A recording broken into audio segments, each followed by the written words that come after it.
자리에 앉아 주십시오. 우리가 여기서 바로 밑에 있는 스테이트, 로드 아일랜드. 여러분 가끔 가시면 혹시 시간 나시면 로드 아일랜드의 그 프로비던스 그 근처에 브라운 유니버시티 있잖아요. 브라운 유니버시티 가면은 존 브라운 하우스라는 그 집이 하나 있습니다. 그 근처에 그 브라운 소사이어티에서 만든 그 빌딩인데, 바로 그 빌딩 바깥에 보면 벽에 재미난 것이 하나 이렇게 전시가 되어 있어요. 혹시 그 존 브라운 하우스 가본 적 계신가요? 브라운 유니버시티 출신 계신가요? 벽에 관처럼 나무로 이렇게 짜가지고 벽에다가 그냥 그것을 하나 이렇게 관을 세워놓은 거예요. 벽에다가. 그리고 그 중간에 뭐가 있는가 하면 나무 뿌리가 하나 있는데 그거를 철사로 이렇게 고정을 해놨어요. 그 나무 뿌리가 뭔가 하면 역사가 좀 있습니다. 로저 윌리엄스, 바로 그분이 로드 아일랜드를 만드신 분이에요. Founder of Rhode Island. 종교의 이 자유를 얻어서 영국으로부터 이 신대륙으로 건너오는 이 초창기의 이 필그림스들이 잘 정착하도록 많이 도와줘서 지금 이제 로드 아일랜드 스테이트가 되었는데, 바로 그분이 정말 이 신앙으로 믿음으로 잘 그렇게 본을 보이면서 살다가 죽었어요. 근데 그 17세기 중반에는 풍습이 미국에서 유명한 사람이든 뭐 별 볼 없는 사람이든 그냥 묘지도 없고 그냥 묘비도 없고 삽으로 그냥 흙만 파서 사람 그냥 묻으면 끝이에요. 그 당시엔 다 그랬어요. 그래서 한 200년이 지나서 1860년, 그때 어떤 한 독실한 사람이, 아니 로드 아일랜드를 만드신 분인데 이 묘비 하나 없고 이건 아닌 것 같다, 내가 이분께 좀 honorable funeral을 다시 해드려야 되겠다 해서 이분이 바로 로저 윌리엄스가 묻혀져 있는 그 묘를 이제 팠어요. 오메 팠더니 물론 200년 정도 지났으니까 시신이야 다 이제 다 살아서 없어졌죠. 보니까 시신이 놓인 그 자리는 약간 greasy dirt, 이 기름기가 좀 있는 흙만 지금 남아 있고, 거기에 있어야 할 딱 그 자리에 뭐가 있는가 하면 사과나무 뿌리가, 바로 옆에 있는 나무 뿌리가 거기까지 번져가지고, 나무 뿌리가 이제 로저 윌리엄스 머리로 이렇게 와서, 머리가 있으니까 딱딱하니까 돌아가지고 이렇게 해서 그 사람이 흉부로 들어가서 등뼈를 타고 내려가서 다리가 갈라지는 그 부분에서 이제 가지가 갈라져 가지고 꼭 사람 모양처럼 이렇게 되어 있는 거예요. 그래서 이 사람이 이제 이장을 하려고 딱 보는 순간에, 그러면 이 나무 뿌리가 로저 윌리엄스인가? 이거 어떻게 해야 되나? 고민을 하다가 그 소사이어티에서 결정을 하기를, 그럼 이거가 그냥 로저 윌리엄스라고 생각을 할까? 지금까지 디베이팅을 하고 있는 중입니다. 그래서 그 나무를 잘라서 관에 넣어서 지금 전시를 하고 있는데, 혹 여러분 가보시면 한번 가보시기 바랍니다. 우리가 고린도전서 15장을 통해서 지금 부활에 대한 메시지를 계속 듣고 있습니다. 부활을 하지만 어떤 모습으로 부활을 할까? 고린도 성도들이 살았던 2000년 전 이 헬라 사람들의 철학 가운데서는, 아니 사람이 부활할 때 어떻게 그 부활이 가능하냐고, 불가능한 것이지. 사람이 죽으면 썩어서 없어지면 그것이 거름이 되고 흙으로 돌아가고, 그러면 뭐 짐승도 먹고 채소도 자라고, 그것이 뺑뺑 돌아서 그 채소, 과일, 뭐 짐승 또 우리도 잡아먹으면, 알게 모르게 우리보다 훨씬 이전에 사셨던 분이, 혹은 훨씬 이전에 존재했던 어떤 동물이나 무엇이 죽고 난 다음에 남아있는 그 몸에 있었던 어떤 엘리먼트가, 뉴트리셔스한 엘리먼트가 돌아서 거기에 다 우리가 또 먹고 하는 그거 다 들어가 있지 않냐? 부활을 하면 사람들 가운데 다 나눠 먹은 거 그거 어찌 다 긁어가지고 다시 만들까? 그거는 불가능하지 하는 그 생각이 2000년 전 고린도에 있었기 때문에 예수 그리스도의 부활에 대한 메시지를 바울 사도가 계속 전했지만 고린도 성도들이 그것을 못 믿는 거예요. 우리도 그런 질문을 하지 않습니까? 목사님, 그냥 매장을 해야 되나요? 아니면 화장을 해야 되나요? 왜요?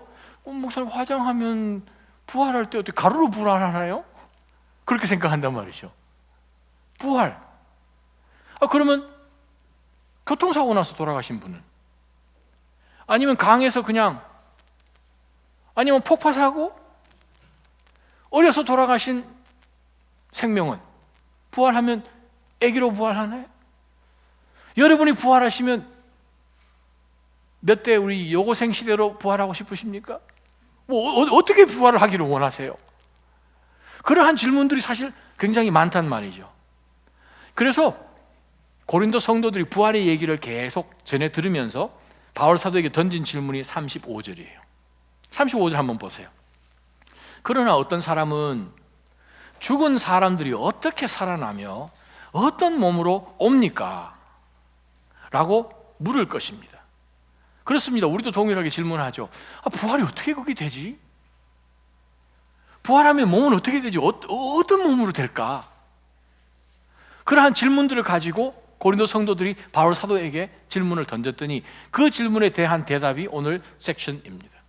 오늘 본문을 통해서 우리가 속 시원하게 목사님 그 장 매장을 해야 됩니까? 화장을 해야 됩니까? 하는 그러한 질문에 대한 자세한 대답은 안 해주지만 부활에 관한 전체적인 원리는 우리가 본문을 통해서 우리가 얻을 수 있습니다. 첫 번째 우리가 한번 말씀을 찾아보십시다. 35절에 부활이 어떻게 가능하냐? 또 부활하면 오케이, 어떤 몸으로 부활을 하는지 얘기해 주시오 라고 바울 사도에게 질문을 했을 때 바울의 대답이 36절에 나옵니다. 36절 봅시다. 어리석은 사람이여, 그렇게 질문하는 것을 바울 사도가 이야기합니다. You fool, 어리석은 사람이여, 당신이 뿌리는 씨가 죽지 않고서는 살아날 수 없습니다. 이게 무슨 말인가? 부활 생각을 하십니까? 오케이, 건전한 생각입니다. 근데 부활을 하려면 먼저 죽어야 됩니다. 그거 얘기하는 거예요. 다른 말로 표현하면 잘 죽어야 됩니다. 그 뜻입니다. 자, 우리가 좀 잘 안 쓰는 표현이에요. 그 사람 잘 죽었다. 그렇게 안 쓰시잖아요. 그러면 혹시 써본 적 있으셨어요? 그 사람 참 잘 죽었다. 우리가 정말 안 쓰는 터부시하는 표현이에요. 근데 우리에게 사실 적용을 해볼 때 우리 잘 죽어야 됩니다. 아멘? 잘 죽어야 돼요. 왜 그런가 우리가 지금 찾아올 겁니다. 본문 통해서 바울이 이야기합니다. 부활, 오케이. 그렇지만 부활을 논하기 전에 먼저 죽는 것이 있어야 부활합니다. 어떻게 죽을지 생각하십시오. 지금 그 얘기 하거든요. 여러분, 신앙생활 해 나가는 가운데서 우리가 부활, 그것에 초점 두기 전에 어떠한 부활을 원해서 내가 지금 어떠한 삶을 살아가서 부활을 예비하는지 거기에 초점을 두지 않고 어떤 몸으로 부활할까 하는 생각으로 가져서는 안 된다는 것을 바울 사도가 이야기를 해줍니다. 왜 그러십니까? 우리가 사과 씨를 뿌립니다. 아니면 밀, 곡식 씨앗을 뿌릴 때에 우리가 어떤 부활을 원하십니까? 사과 씨를 딱 던졌을 때에 물을 주고 거름을 주고 해서 1년이 지나서 파보니까 씨가 하나 또 생겼어요. 그걸 원하십니까? 아니죠. 사과 씨를 던졌으면 그 씨는 죽어야 됩니다. 죽으면 그 씨 안에서 죽은 것 같았는데 거기서 싹이 납니다. 죽은 것 같죠? 놔두면 아무 일 안 일어나죠? 용기에 담아놓으면. 지금부터 2000년 전에 발굴되었던 그 곡식 나달들 뿌렸을 때 싹이 났잖아요.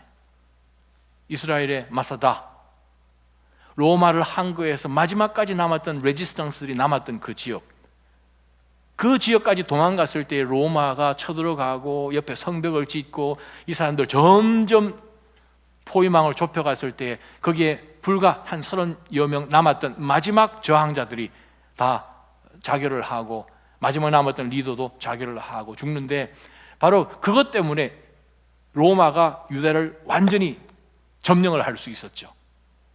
그래서 지금 이스라엘이 국가가 되고 유엔에서 국가로 인정되고 난 이후부터 이스라엘에서 장교로 임명되는 장교 임명식은 무조건 마사다에서 합니다. 마사다 그 산 꼭대기까지 올라가서 거기서 다시는 부끄러운 역사가 이 나라 가운데 되풀이되지 않도록 내 한 목숨을 바칩니다 하면서 마사다에서 거룩하게 그들이 임관식을 하고 그 산 꼭대기에서 걸어서 내려오죠. 지금 이스라엘이에요. 근데 그 마사다 꼭대기 가서 발굴하는 가운데서 2000년 전에 그들이 먹었던 그 곡식 나달들 그거를 불탄 것도 있고 그거 해가지고 뿌렸더니 씨가 나는 거예요. 싹이 나는 거예요. 죽은 것 같죠? 죽어야 싹이 나는 거예요. 문제는 어떻게 죽느냐가 더 중요하죠. 우리 가끔 이 근처 운전을 해보시면, 저도 가끔 컨코르드에서 한번 본 것 같아요. 가끔 시골길 운전하면 농부가 그 뭘 하려고, 농작물 이렇게 하려고 불태우는 거 여러분 보셨나요? 네, 불태우잖아요. 왜 불태웁니까? 흙에 일정한 양의 미네랄들이 들어있죠. 그 미네랄들을 계속 씨를 뿌리고 경작을 해서 수확을 얻고 이러면 나중에 땅이 힘이 없어가지고 수확이 시원찮은 거예요. 그러면 농부가 한번 마음을 다져서 모든 것을 싹 다 태워버리죠. 다 태우면서 그 미네랄 안에 있는 그것을 다시 액티베이트 시켜서 씨를 뿌렸을 때에 그 해에 과실들이 아주 든든하게 자라는 것을 우리가 보죠. 그래요. 중요한 것은 죽이는 게 중요한, 죽는 게 더 중요한 거예요. 사랑하는 나자님 성도 여러분, 잘 죽으시기를 바랍니다. 우리 옆에 분하고 한번 눈치 한번 이렇게 보시면 잘 죽으세요. 잘 죽어야 아름다운 부활로 얻습니다. 왜요? 우리 이 땅 가운데서 우리가 어디에 초점을 두는가? 어떠한 부활, 그게 중요한 건 아니고 그 전에 먼저 선행되어야 되는 것이 있어야 됩니다. 그러면서 예수님도 무슨 말씀하시죠? 하늘의 밀알이 땅에 떨어져 죽지 아니하면, 그죠? 열매를 맺지 못하잖아요. 요한복음 9장. 그래요. 우리의 삶을 통해서 하나님의 나라를 위하여서 내가 아름다운 신앙생활 가운데서 잘 죽는 것이 더 중요한 거예요. 부활 이전에 우리가 던져야 될 질문은, 내가 부활의 몸을 얻기 위해서, 영광스러운 부활을 얻기 위해서 내가 어떻게 죽을 것인가 하는 그것을 잘 생각해 보는, 하나님 앞에서 믿음을 통하여서 죽음을 받는 그것부터가 먼저 선행이 되지 않으면 부활 그 다음에 없다라고, 영광스러운 부활이 없다라는 것을 바울 사도가 지금 지적하고 있는 것입니다. 자, 두 번째 말씀 가운데서 37절부터 우리가 49절까지 보게 되면 이 부활을 설명하기 위해서 바울 사도가 여러 이 일러스트레이션을 사용하는 것을 봅니다. 37절 한번 보세요. 당신이 뿌리는 것은 장차 생겨날 몸 그 자체가 아니라 밀이나 다른 곡식이든지 다만 씨앗을 뿌리는 것입니다. 그러나 하나님께서는 뜻하시는 대로 그 씨에 몸을 주십니다. 곧 각각의 씨에 각기 고유한 몸을 주십니다. 그리고 부활의 몸은 어떤 형태로 드러나는가? 그 부활의 몸의 특징을 바울 사도가 이 세 가지로 예를 들었는데, 그 첫 번째가 하나가 뭐냐 하면은 continuity예요. 자, 우리가 보리를 심었을 때에 보리가 자라죠. 보리를 얻죠. 수박씨를 던졌는데 레몬이 열리지는 않습니다. 연결이 되어 있어요. 사과씨를 던졌더니 나무가 자랐어요. 사과가 씨하고 틀리잖아요. 나무가 자라고 있는 거예요. 근데 사과가 열렸어요. 먹어서 안에 보니까 똑같은 씨가 있는 거예요. 연결이 되어 있는 거예요. 겉으로 볼 때는 전혀 틀린 거예요. 부활의 몸은 어떨까? 연결되어 있긴 한데 똑같지는 않은 거예요. 하나님께서 각각의 몸을 주셨다고 분명히 말씀하십니다. 밀을 심었으면 밀이 나는 거예요.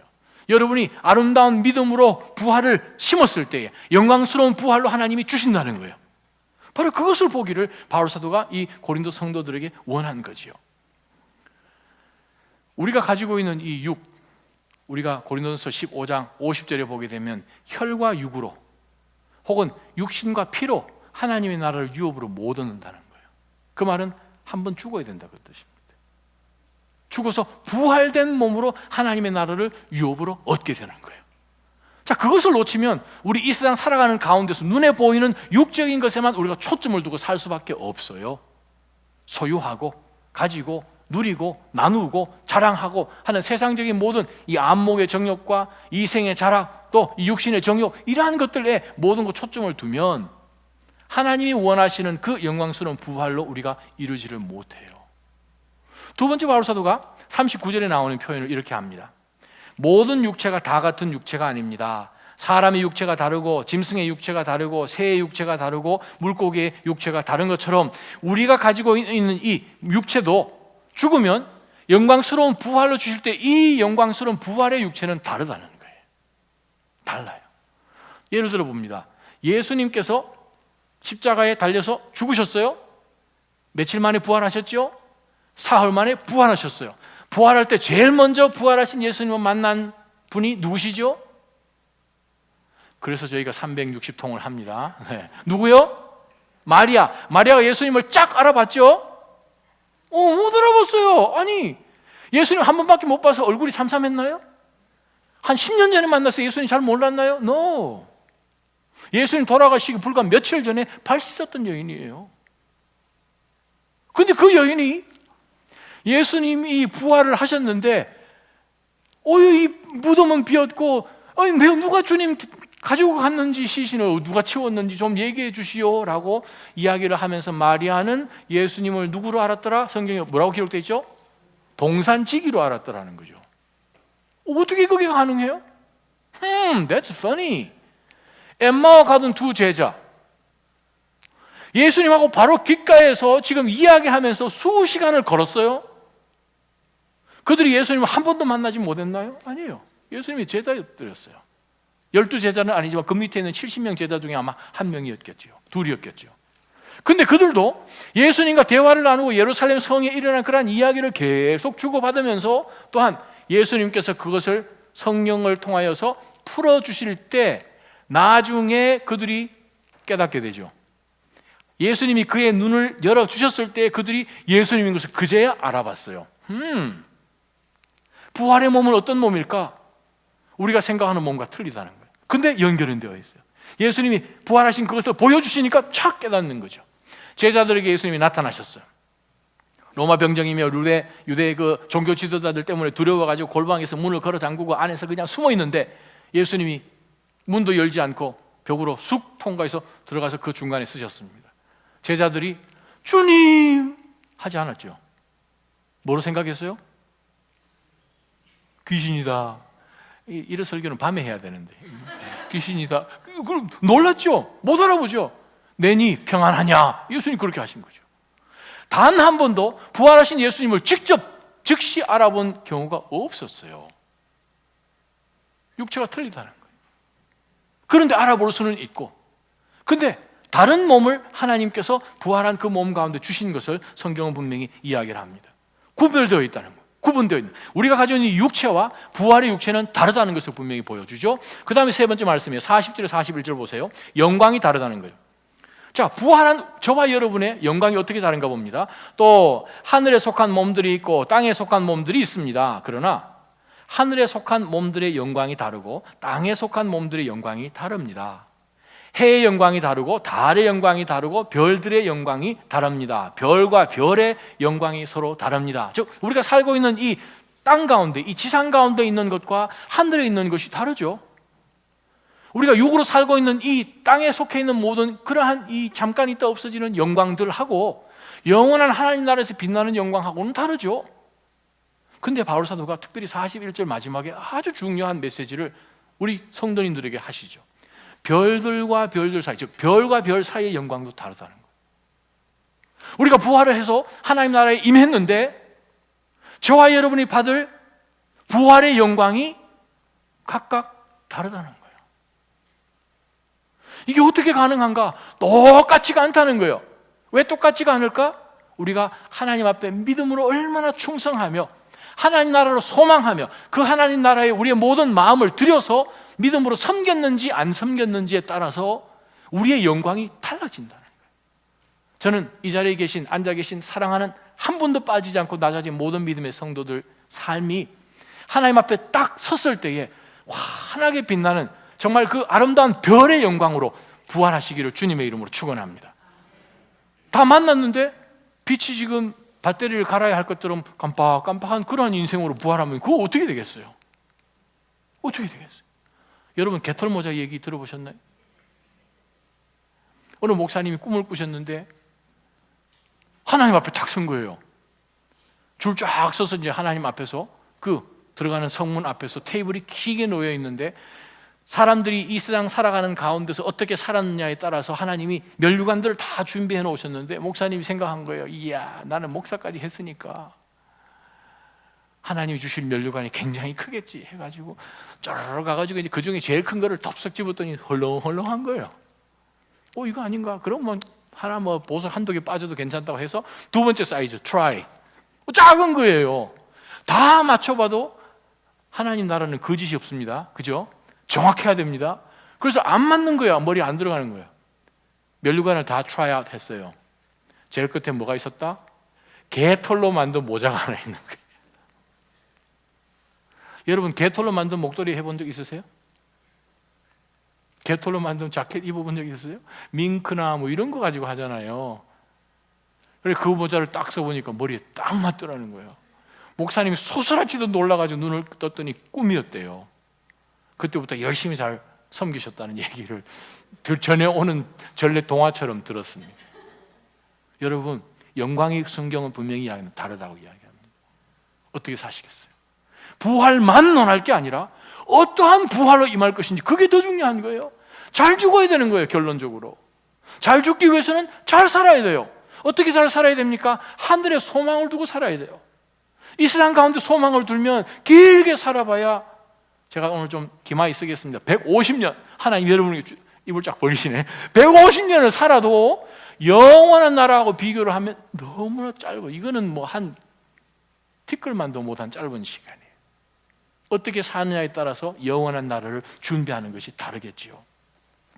믿음으로 아름답게 충성하고 주님 앞에 희생하는 그러한 그리스도의 제자로 사시기를 주님의 이름으로 축원합니다. 그리고 부활의 몸과 우리 죽을 이 땅 가운데 가지고 있는 이 육신의 장막하고 비교를 그 다음 구절들 가운데 해줬습니다. 42절부터 44절까지 나와요. 제일 첫 번째 어떤 모습인가 하면, 어떤 대조를 했냐면, 죽은 사람들의 부활도 이와 같은데, 자, 썩을 몸으로 묻힌다는 거예요. 썩을 몸으로 묻히지만 썩지 않을 것으로 살아납니다. 부활의 몸은 썩지 않아요. 영원하기 때문에 그렇습니다. 영원한 하나님 나라에 들어가야 되기 때문에 영원한 몸으로 하나님께서 부활시켜 주시죠. 썩을 몸이에요. 우리 몸 썩을 몸이에요. 다시 한번 강조, 썩을 몸이에요. 잠깐 있다 없어지는 몸이에요. 벌써 느끼지 않습니까, 여러분? 저만 느끼는군요. 아니, 다리를 다쳤는데 2개월이 지났는데도 시원찮아요. 여러분도 그러시잖아요. 예전에는 안 그랬잖아요. 일주일만 쩔뚝쩔뚝 하면 막 뛰어다녔잖아요. 아닌겨, 이게요. 아닌겨요. 그 다음 두 번째 말씀 보세요. 비천한 가운데 묻히지만 영광 가운데 살아납니다. 비천한 가운데 묻혀요. 정말 볼품 없이 묻혀요. 우리가 죄로 관영한 이 땅 가운데, 죄가 심겨져서 저주받은 이 땅 가운데 저와 여러분이 심기워졌어요. 그러다 보니 힘을 쓰고 아무리 애를 써도 얻는 것이 무엇입니까? 가시덤불, 엉겅퀴 같은 그러한 노고, 힘들게 열심히 했는데 마지막 딱 보면 내가 열심히 일한 것하고 너무 차이가 날게끔, 아유, 이것 얻으려고? 아니, 결과가 어떻게 이렇게 마음이 낙심되는 것이 어디 한두 번이셨습니까? 비천한 거예요. 내가 이렇게 힘을 열심히 했으면 더 하나님께서, 혹은 이 세상 가운데서 더 얻어야 되는데 하는 그런 생각을 해보는 죄로 관영한 세상 가운데 저와 여러분이 사시잖아요. 베드로전서 말씀 한번 찾아보십시다. 베드로전서 1장이에요. 베드로전서 1장 3절 4절 말씀. 우리 주 예수 그리스도의 아버지 하나님을 찬양합니다. 하나님께서는 그분의 풍성하신 긍휼을 따라 우리를 거듭나게 하시고 예수 그리스도를 죽은 사람들로부터 살리시어 산 소망을 얻게 하심으로 여러분을 위해 하늘에 쌓아둔 썩지 않고 더러워지지 않고 쇠하지 않는 유업을 얻게 하셨습니다. 아멘. 여러분의 유업이 여기 있지 않습니다. 여기에 있는 것은 다 체질이 변합니다. 다 사라집니다. 하나님께서도 여러분에게 드릴 쇠하지 아니할 유업을 하늘에 보관해 두셨다는 거예요. 여러분, 삶 가운데서 이 세상에 연연하면서 사시지 않기를 주님의 이름으로 간절히 축원합니다. 우리는 이 세상에 아무리 열심히 있고 아름답게 만들어도요, 좀 지나면 비천해져요. 유행도 지나고요. 그 다음 말씀 보세요. 43절 하반절 보게 되면, 약한 사람으로 묻히지만 강한 사람으로 살아납니다. 얼마 전 저희 교회 어느 성도님을 만났어요. 그랬더니 그분이 저한테 그렇게 말씀하시더라고요. 목사님, 요즘 아침에 딱 일어나면 그날 컨디션을 딱 보면 오늘은 내 배터리가 언제까지 가겠다. 그건 안 돼요. 웃으시는 분, 동의하시는 분들은 알겠습니다. 예전에는 그냥, 이제는 일어나서 열심히 해서 어느 몇 시 정도 되면 이제 이게 방전이 돼서 이제 더 이상 힘이 안 나는 거예요. 그래서 오늘 어떻게 해야 될지를 프라이어티를 딱 정해서 거기에 집중할 수밖에 없는 체력이 된 거예요. 그래요. 예전에는 강했는지 모릅니다. 그러나 세월이 갈수록 주님 앞에 서는 그 순간이 점점점 다가올수록 우리의 몸은 점점 약해져요. 그래서 결국에는 정말 약해진 몸으로 저희가 들어가죠. 지난주에 저는 저희 할아버지 장례식에 내려가지는 못했지만 여러 가지 이제 영상으로 또 올리고 이렇게 다 했지만 정말 저희 아버님처럼, 저희 아버님보다 한 해 일찍 태어나셨어요. 그래서 저희 아버님 제 신학교 졸업할 때도 오셔서 같이 또 만나고 웃고 어깨동무하고 막 그렇게 좋은 시간 보냈는데, 미국 할아버지요 정말 건장하셨어요. 싱글로 평생 사셨으니까 아주 건장하셨어요. 운동도 잘하시고 바스켓볼도 잘하시고, 젊어서 하도 바깥에 바스켓볼을 해가지고 머리에 이 피부 암이 생겨서 몇 번 수술하셨어요. 젊어서 베이스볼하고 이런 거 많이 해가지고 그렇다 그러더라고요. 근데 점점 노년이 올라가시니까 저보다도 키가 훨씬 크시거든요. 한 1m 한 87, 8 정도 되신데 키가 요 정도밖에 안 와요. 척추가 다 내려앉는 거예요. 점점 이렇게.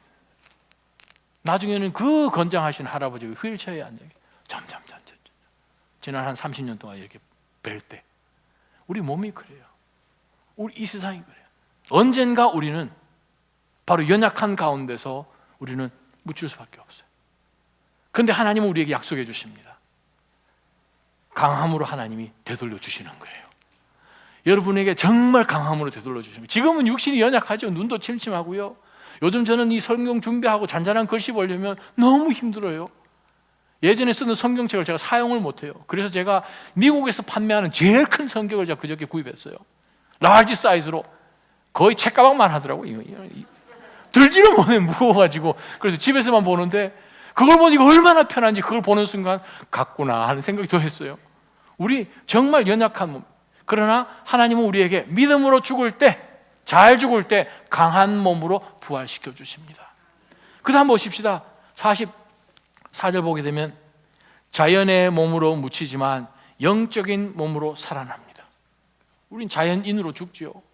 이 세상 가운데 가지고 있는 이 뼈와 가죽을 가지고 그냥 살다가 자연인으로 죽지요. 그러나 영의 사람으로 살아납니다. 잠깐만, 여러분 가운데 죽음을 경험해 보신 계신가요?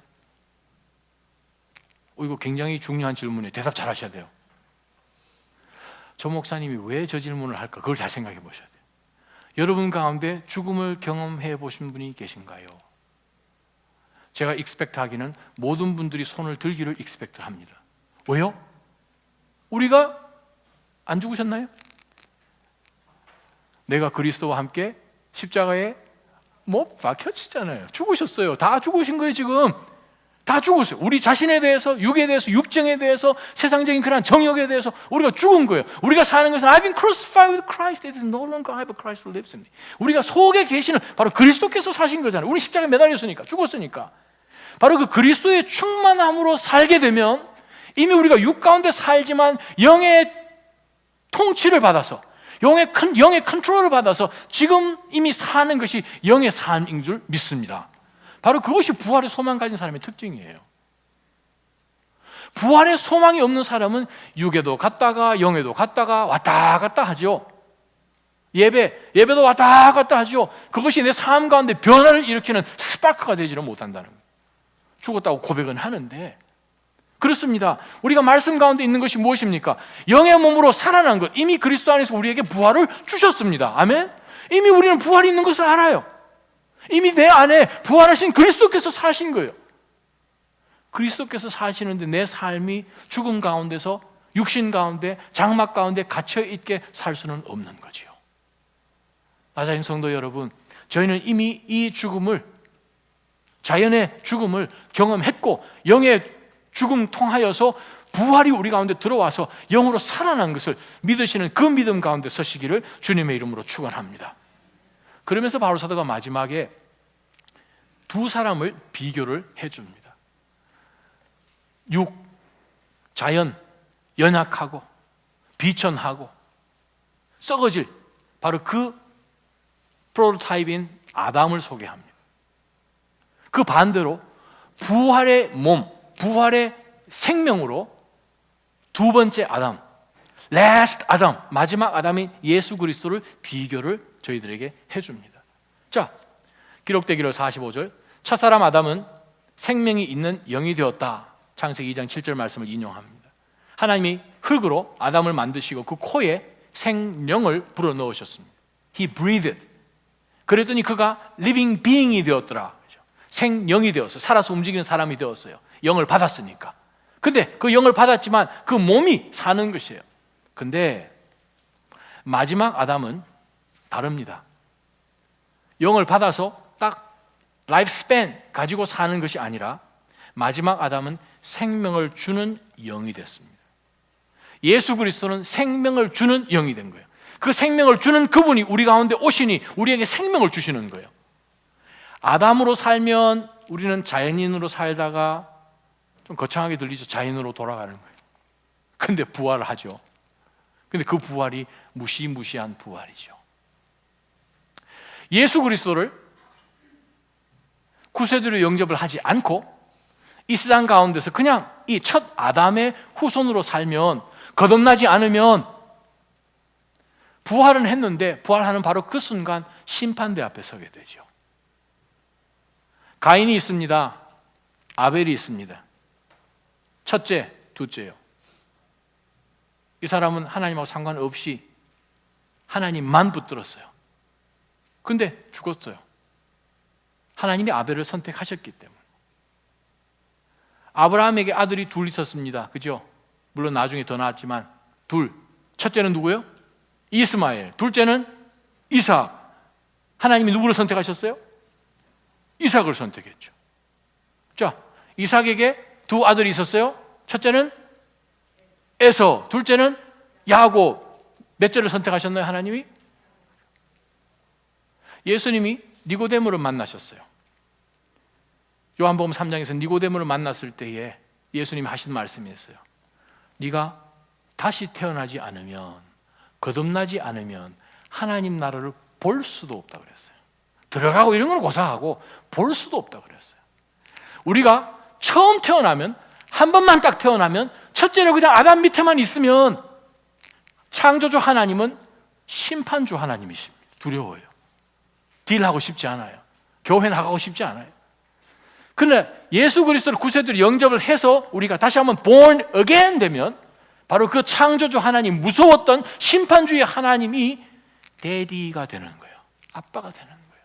바로 그 일을 하신 것이 바로 예수 그리스도의 십자가 사건입니다. 그 일을 하신 것이 저와 여러분 가운데 있는 바로 이 구원의 메시지예요. 부활의 메시지예요. 그래서 바울 사도가 이야기하는 것이 무엇입니까? 잘 죽어야 됩니다. 어떻게 죽어야 됩니까? 아담 안에서 죽겠습니까? 아니면 두 번째 아담 안에서 죽겠습니까? 첫째 아담 속에서 자연으로 그냥 살다가 이 세상 육 가운데 살다가 그냥 쓰러져서 심판의 부활로 얻겠습니까? 아니면 마지막 아담인 예수 그리스도, 우리에게 생명을 주시는 그 생명 되신 그분이 들어오셔서 통치하시는 인생으로 살다가 바로 영원한 하나님 나라에 바로 들어가는 아름답고 영광스러운 부활로 부활하시겠습니까? 그것을 지금 예수님 말씀하셨고 성령 하나님 하신 것을 바울 사도가 우리에게 전해주고 있습니다. 여러분, 잘 살아야 됩니다. 잘 죽어야 됩니다. 어떻게 잘 살아야 되는가? 두 번째 아담인 예수 그리스도 안에서 죽어야 되는 거예요. 그러면서 오늘 이 말씀을 다시 한번 보겠습니다. 그러나 신령한 것이 먼저가 아니라는 거예요. 영원한 하나님 나라에서 사는 그것이 먼저가 아니라 자연에 속한 것이 먼저며 그 다음에 신령한 것이 있습니다. 우리가 요한 1서 3장 2절을 봐도 마찬가지입니다. 우리가 신령하고 부활된 이 몸을 얻기 전에 먼저 일어나는 것이 있습니다. 공중 가운데 부활하신 예수 그리스도를 먼저 보고 그 다음에 우리가 부활된 몸으로 변하고, 그렇게 기록되어 있어요. 순서가 틀립니다. 동시에 변하지 않아요. 부활하신 그리스도께서 오시고 난 다음에 그것을 보고 우리도 그와 같이 그 다음 순서로 변해요. 마찬가지로 우리가 육이 먼저 있고 영이 있는 거예요.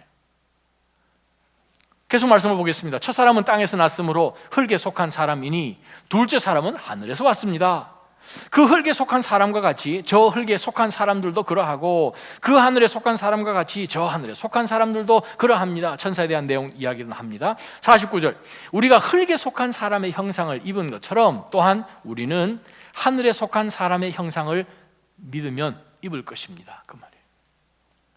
저와 여러분 가운데 이 세상에 살아가는 동안 첫 아담의 후손으로 사는가, 둘째 아담 안에서 사는가, 그것이 메시지예요. 다시 한번 결론을 내려보면 잘 죽어야 됩니다.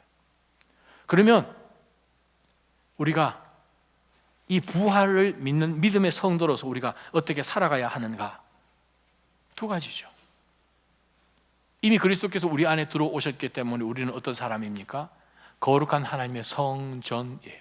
하나님의 영, 생명을 주는 영이 우리 가운데 들어와 계셔서 우리는 비록 비천하고 썩어지고 정말 볼품없는 연약한 육신을 가졌지만 겉으로 보기엔 저희는 하나님의 거룩한 성소인 거예요.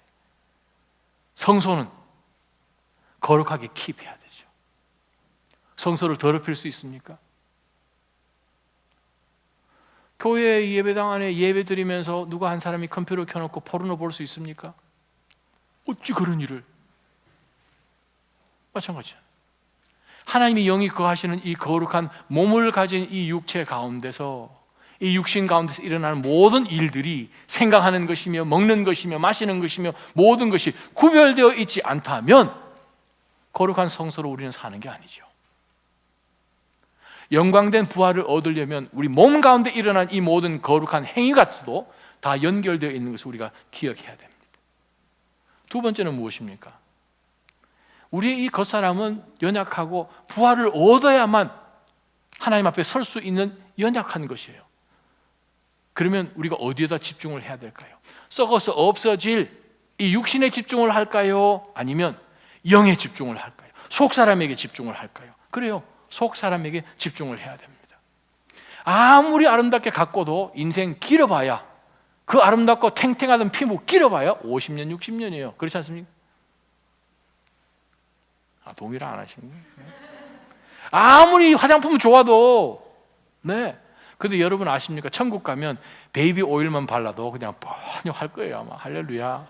베이비 오일 있는지 없는지 모르겠지만, 네. 왜요? 부활의 몸이니까. 영광스러운 몸이니까요.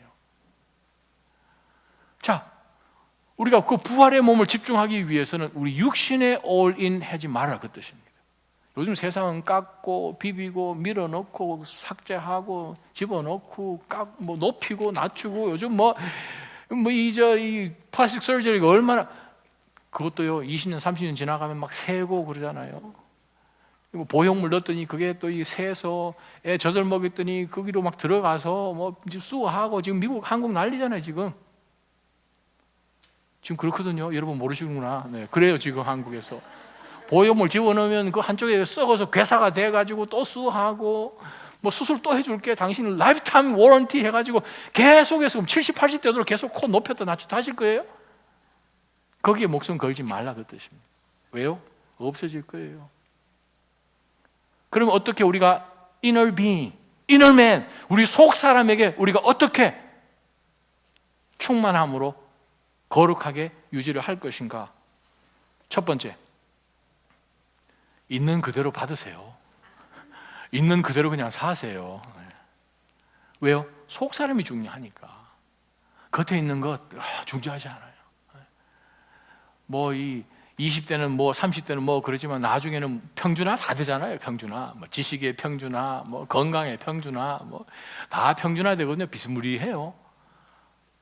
저희 아내가 없어서 이 얘기하면 되는가 모르겠는데, 저희 아내는 이제 이 선글라스를 끼든지 돋보기를 끼든지 볼 때 항상 주의한 게 있어요. 자기는 밑에 대 있는 게 너무 싫은 거예요. 그래서 이제 안경을 쓰면 이게 공중에 붕 떠 있어야 돼요. 안경 쓴 사람이 중요한 것은 코에 딱 이 노즈 패드가 딱 달려 있어야 돼요. 딱 붙어 있어야 돼요. 근데 뭐 그걸 어떻게 해요? 코를 높여줄까요? 아니면 이걸 깎아요? 어떻게? 그냥 있는 대로 사는 거예요. 그래서 제가 아내한테 여러 가지 이렇게 생긴 안경을 하면 괜찮다. 저 안경 낀 지가 뭐 50년 가까이 되니까 그랬더니 자기는 괜찮다. 공중에 붕 떠 있어도 괜찮다고. 근데 그렇게 살라 그랬어요. 조금만 지나면 완벽한 몸 하나님 주시니까. 중요한 게 무엇입니까? 속 사람이 건강한 것이 최고입니다. 바로 이 속 사람의 건강한 우리 낮아진 모든 믿음의 성도 되시기를 축원합니다. 두 번째는요, 첫째는 있는 그대로 사시고요, 두 번째는 비교하지 마세요. 비교하지 마세요. 나는 왜 이렇게 생겼을까? 나는 왜 여기가 조금만 더 좁았으면, 조금만 더 컸으면, 길었으면, 여기 가락지가 좀 하지 마세요. 어차피 그 몸도 짝퉁이거든요. 짝퉁은 짝퉁끼리 비교하면 안 돼요. 진짜하고 비교를 해야 돼요. 우리가 닮아야 할 것은 바로 옆에 있는 팔등신이 아니고 예수 그리스도입니다. 그분이 원판이에요. 썩고 쇠하지 않는 원판이에요. 바로 그 예수 그리스도의 몸이 유일하게 우리가 닮아가야 할 분이에요. 그분이 우리 속에 계셔요. 우리가 그리스도의 장성한 분량까지 이루도록 그리스도를 더 닮아가는 그것, 바로 그것이 하나님 아버지께서 원하시는 거예요. 그럼 누구를 비교해야겠습니까? 원판하고 자꾸 비교하면서 살아야 돼요. 그러면 말씀을 멀리 하겠습니까? 말씀을 가까이 하고 주님께서 어떻게 사셨는지, 주님께서 하신 그 말씀과 성령께서 우리 가운데 깨닫게 해주시는 이 말씀을 가까이 하면서 속 사람을 자꾸 강건케 해야 그리스도를 닮아가게 되죠. 세 번째는요, 우리가 육신 가운데 거하니까 크고 작은 일들이 얼마나 많이 있습니까? 목사가 예외가 있겠습니까? 어려운 일들이 있지요. 똑같은 실수하지요. 악한 마음 품지요. 실수하고 또 하나님 앞에 나와서 하나님 또 이랬어요, 또 저랬어요 하지만 어떡하겠어요? 우리가 육신인 거를. 그래서 아브라함이 하나님 앞에 나올 때 하나님 저는 먼지입니다. 욥이 하나님 앞에 설 때 저는 흙입니다, 분토입니다. 하나님 아십니다. 저와 여러분의 제약이 있고 연약하고 정말 감당치 못하는 능력 없는 것 하나님 아세요. 우리가 때로는 실수하도 내가 또 이거 했구나, 내가 열심히 좀 신앙생활 잘 해보려고 그랬는데 셀 예배도 잘 참석하고 기도도 열심히 하고 말씀 놓치자. 그런데 보니까 드라마가 더 재밌는 거예요. 드라마 안 찔리시는구나. 찔리셔야 돼요. 드라마가 더 재밌는 거예요. 360통은 하루 밀렸는데 드라마는 절대 안 밀리죠. 네. 근데 그렇지 않은 가운데서 점점 나아가는 것. 그래요. 때로는 우리가 실수해도 하나님 저 이래요, 잘못했어요, 회개하고 또 앞으로 나아가고 계속 move on 하셔야 됩니다. 중간에 주저앉지 마세요. 중간에 절대 스탑하지 마세요.